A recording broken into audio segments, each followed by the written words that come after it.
Hindi ka makakapasok sa kaharian ng langit hanggat hindi ka na ipapanganak muli. Ang born again ay hindi tungkol sa relihiyon, sekta o grupo. Ito ay biblikal at ipinaliwanag mismo ng Panginoong Hesukristo sa Biblia noong magkausap sila ni Nicodemio.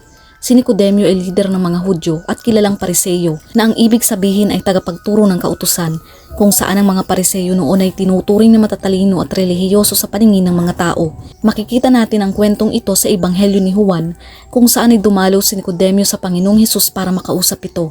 Sinabi ng Panginoong Hesus ang salitang nagpagulat kay Nicodemio. Sabi sa Juan chapter 3 verse 3, "Katotohanan, katotohanan sinasabi ko sa iyo, maliban na ang sino man ay panganak na muli ay hindi makakakita ng kaharian ng Diyos." Nalito si Nicodemio at nagtanong kung paano mangyayari iyon, kung maaari pa bang pumasok muli ang isang tao sa sinapupunan ng kanyang ina upang ipanganak ulit. Dito ipinaliwanag ng Panginoong Hesus na ang tinutukoy niya ay hindi pisikal na kapanganakan, kundi kapanganakang espiritual. Sinabi niya, ang ipinanganak sa laman ay laman at ang ipinanganak sa espiritu ay espiritu. Ibig sabihin ng pagiging born again ay regeneration na ginawa ng Diyos at nagbigay sa atin ng bagong buhay sa espiritu.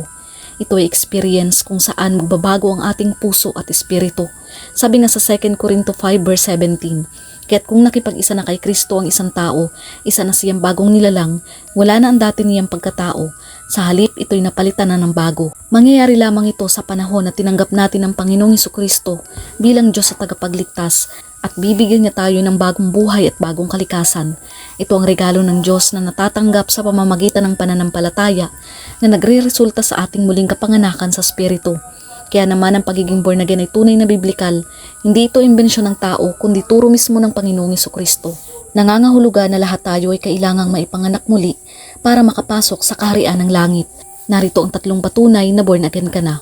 Number 1, pagkakaroon ng bagong direksyon. Sa buhay ng isang Kristiyano, ang tunay na pagbabago ay higit pa sa simpleng pagbabago ng ugali. Ito ay pagtanggap ng isang bagong direksyon, isang bagong puso na nagmumula sa Diyos mismo. Kung dati komportable ka sa kasalanan, ngayon ay may mga pagbabago. Ang espiritu sa iyo ay buhay at ito'y kumikilos. Kung dati baliwala lamang sa iyo ang paggawa ng mali, ngayon ay nakakaramdam ka na ng kirot at konsensya kapag nagkakasala. Hindi na ito ang dating ikaw. Ang pagbabagong ito ay patunay na kumikilos ang espiritu ng Diyos sa loob mo. Gaya nga ng sinasabi sa 1 chapter 3 verse 9, ang mga anak ng Diyos ay hindi nagpapatuloy sa pagkakasala, sapagkat nananatili sa kanila ang binhing mula sa Diyos, at dahil ang Diyos ang ama nila, hindi sila maaaring magpatuloy sa pagkakasala.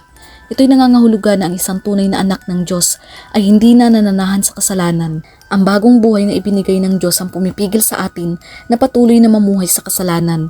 Hindi lamang bagong ugali ang ibinibigay sa atin kundi isang bagong puso. Sabi nga sa Ezekiel 36 verse 26, "Bibigyan ko kayo ng bagong puso at bagong espiritu. Aalisin ko sa inyo ang puso ninyong bato at bibigyan ko kayo ng pusong may damdamin." Imposibleng kamuhian mo ang kasalanan kung hindi ka pa nabibigyan ng bagong puso. Ang kakayahang lumaban sa kasalanan ay hindi sa atin sariling nagmumula, kundi sa bigay na bagong puso at espiritu na mula sa Diyos. Hindi ibig sabihin na ikaw ay perpekto na. Pero ang pinakamahalaga, hindi ka na komportable sa kasalanan at palagi kang bumabalik sa Panginoon. Mayroon ka pa ring mga pagsubok at pagkadapa, pero may laban na sa loob mo. Ito ang war within, ang laban ng laman laban sa espiritu. Hindi ka na neutral. Merong nagaganap na labanan sa pagitan ng lumang ikaw at ng bagong buhay na ibinigay ng Diyos. Ang pagnanais mong sundin ng Diyos kahit mahirap ay ang tinatawag na sanctification process. Oo, nagkakamali tayo pero may pagsisisi at pagbabalik loob sa Panginoon. Ang tunay na born again ay hindi nag-i-enjoy sa kasalanan, kundi patuloy na nakikipaglaban dito. Ang patuloy na pakikipaglabang ito ay patunay na ang Diyos ay kumikilos sa iyong buhay, binabago ka at inihahanda para sa kanyang maluwalhating layunin. Number 2, mas minamahal mo na ang Panginoong Hesukristo at ang kanyang mga salita. Ang pangalawang palatandaan ng isang born again ay lumalaki ang pagmamahal mo sa Panginoong Hesukristo at sa kanyang mga salita. Kung dati maaaring balewala lamang o boring para sa iyong Biblia, ngayon ay nag-iiba na. May kakaibang pagkauhaw at pagkagutom na sa katotohanan. Hindi na basta aklat ang Biblia sa iyo. Naging pagkain mo na ito, pagkain para sa iyong kaluluwa. Nagiging masarap basahin ang bawat talata at bawat aral ay nagiging ilaw sa iyong mga hakbang. Ang pagbabagong ito ay patunay na buhay ang espiritu na nasa iyo at hinahanap nito ang espiritual na pagkain na tanging salita ng Diyos lamang ang makapagbibigay. Kasabay ng pagmamahal sa Panginoong Hesukristo at sa kanyang salita ay ang pag-usbong ng pag-ibig mo sa kapwa. Dahil ang tunay na pagmamahal sa Diyos ay makikita sa kung paano natin mahalin ang ating kapwa. Ang mga pagbabagong ito ay hindi bunga ng sarili mong pagsisikap lamang, kundi bunga ng gawain ng banal na Espiritu sa iyong buhay.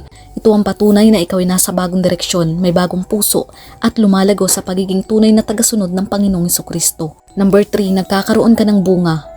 Ang ikatlong palatandaan na ikaw ay born again na ay ang pagbubunga ng Espiritu sa iyong buhay.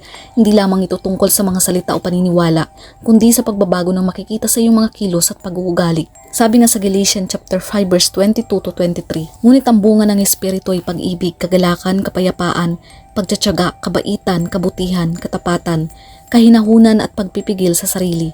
Walang batas laban sa mga bagay na ito. Ang mga bungang ito ay hindi mo kaya sa sarili mong kakayahan. Ito ay likas na lumalabas mula sa isang puso na pinaninirahan ng banal na Espiritu. Kapag nasa iyo na ang Espiritu ng Diyos, unti-unting makikita sa iyong pagkatao ang bunga ng banal na Espiritu.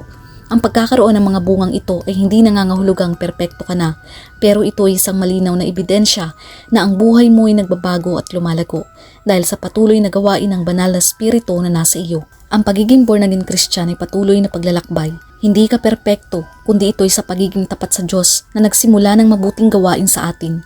Patuloy tayong lumago sa kanyang pag-ibig, sa kanyang salita, at hayaan natin na ang banal na Espiritu ang mamuno upang ang ating buhay ay maging patunay ng kanyang kabutihan. Manatili tayong nakakapit sa kanya dahil siya lamang ang ating kasapatan at patnubay sa bawat yugto ng ating buhay. Sa pamamagitan nito, magkakaroon tayo ng buhay na walang hanggan at makikita natin ang kaharian ng langit.